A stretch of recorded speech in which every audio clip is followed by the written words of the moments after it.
Jamaican international Damion Lowe has added his voice to those urging football's local governing body and potential sponsors to throw their support behind head coach Theodore Whitmore as he puts more faith in homegrown talent. Jamaica reached the final of both the Caribbean Cup and the CONCACAF Gold Cup with a team largely made up of local grown talent. Speaking on Hits 92 FM's Girls Sports Club, Lowe, who was a member of that team, noted that there is a place for overseas-born players, but there must be a balance.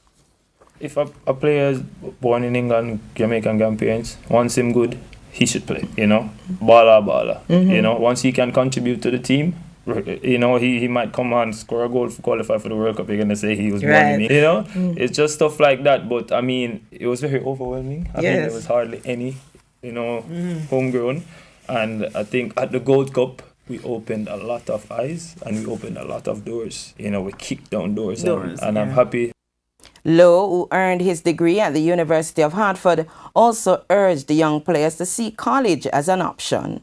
It's a way out, I think, because there's a lot of talented players. You might not be as educated, but there are tons of tutors. You might not be the smartest, but your talent can take you a long way. Once you can play at university, you have the requirements to go to college. You do the SATs. They'll nurture you. They'll make sure you have your tutors and your extra classes to get through and be eligible to play.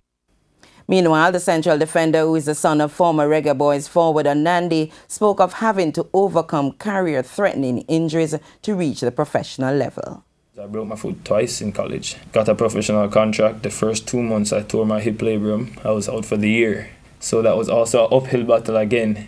All the players that were on my level at the time went ahead of me. And they were battling with me, and I was battling with them for a starting spot or to be under 18. So seeing that, then it took a toll on my body and mentally and physically, and I had to tell myself, listen, don't give up.